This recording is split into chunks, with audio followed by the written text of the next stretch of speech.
Senior Fellow Peter W. Singer says the look of America's soldiers is vastly changing. Like something out of a science fiction novel or a movie, the nation's new warriors are robots. There's something big going on in the history of war right now, and maybe even the history of humanity. The machines from science fiction really are starting to play out on our modern-day battlefields.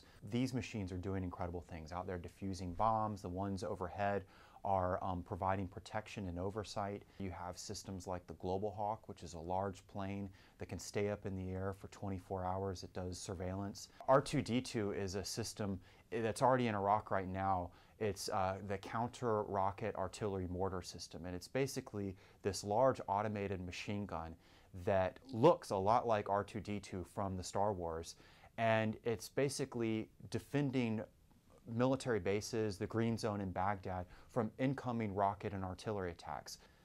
There's another side to it though. Soldiers are also very uncomfortable with where this is all headed.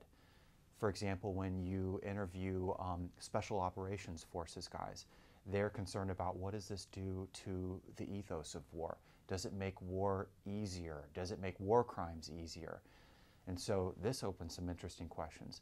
How do you do legal accountability when you don't have someone in the machine? Or what about when it's not the human that's making the mistake, who's the operator, but you have a software glitch? Who do you hold responsible for these incidents of unmanned slaughter, so to speak? I met with one Pentagon robotics scientist, and he said, no, this legal, ethical stuff, there's nothing to worry about.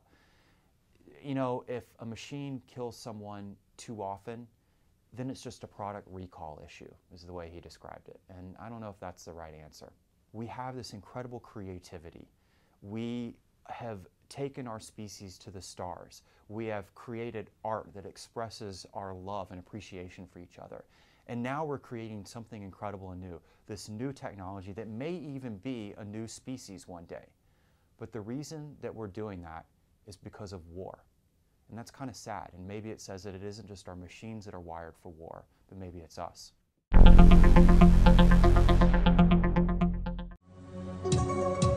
The best cybercrime is the one you never know was committed.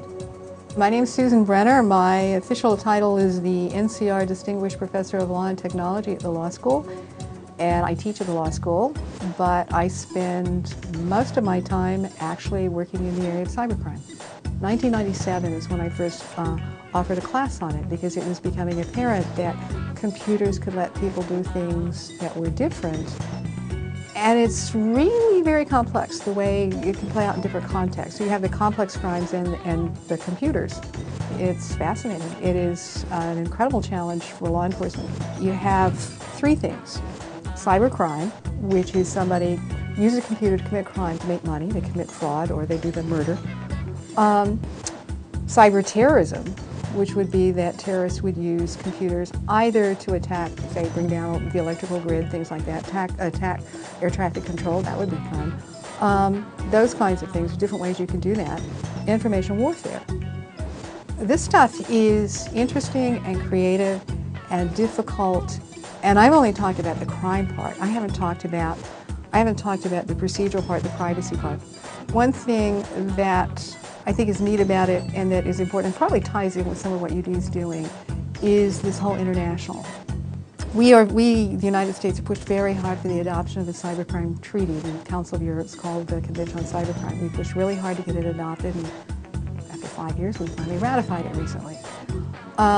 We want that adopted because the countries that sign on to it will define certain kinds of cybercrime, and they also agree to have their law enforcement cooperate with other law enforcement on dealing with cybercrimes. We're the world's biggest target.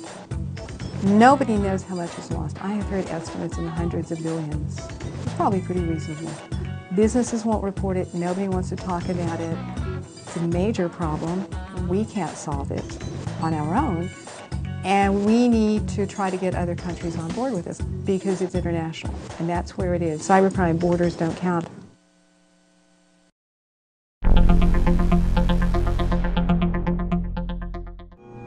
I'm Greg Mortenson. I'm the co-author of 3 Cups of Tea. One of the biggest blessings about 3 Cups of Tea is to be able to go around the country, visit lots of different cities. Last year I was in about 120 cities. And my favorite part And most inspiring part is when I get to go to campuses and be with students. And I really think it's students who are the hope for the future. And of all the places I go in many dozens of cities, it's campuses where I really feel that hope, and it's so inspiring to be joining students.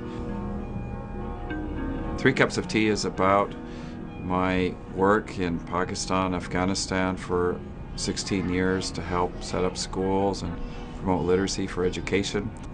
3 cups of tea, what it means is that your first cup, you're a stranger, second cup, a friend, and third cup, you become family. And for your family, you're willing to do anything. And I think with anything in life, before you begin, it's so important that we build relationships. In college, we have to tackle academic studies, and we try to achieve our goals, but I think what's more important is just to get to know your neighbor and your classmate, and as human beings, and the kind of trials and tribulations they're going through. Setting up schools in Pakistan, Afghanistan has been very interesting. It's been exciting, sometimes it's been frightening. I've had a couple fatwas issued against me, which is like an edict banishing me from the countries. I was been investigated by the CIA. I was involved in a firefight with 2 feuding Afghan warlords. I escaped the firefight by hiding underneath putrid animal hides in a truck going to a leather tanning factory. Probably the most difficult part is being separated from my family half the year. My life has also been a series of mistakes. I've failed a lot.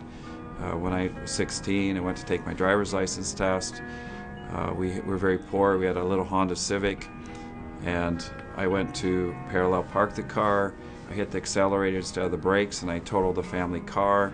Often we don't like to talk about failure, but it's one thing that a lot of college students really grapple with, and many students make mistakes. They fail in their relationships or in their academic studies, or maybe in their endeavors, or they decide they want to change their major. So it has a very resonant message that it's okay sometimes to make mistakes. It's okay to take risks. And when I talk to students around the country, it's ironic that one of the main messages they find in 3 Cups of Tea is that the best thing of all is to really listen to your heart, to explore life, and also take care of yourself, and to not be afraid to think out of the box.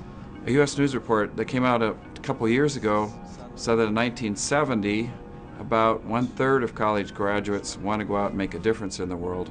And that was the day of the bell-bottom jeans and guitars and peace signs. Today, 40% of university graduates say they want to go out and make the world a better place. And not only that, in like business and architecture, engineering, healthcare, education, they're looking at really making the world a better place through their various studies. And it's really exciting. What is a little difficult, though, I can relate to it when I was in college, is that I want to do something, but I didn't know what to do or how to pursue what my passion was. And I wish that I had spent more time really listening to my heart. Or I have a quote in my bathroom mirror that is by Judith Campbell that I've had there for 20 years. Since I got out of college, it says, "When your heart speaks, take good notes."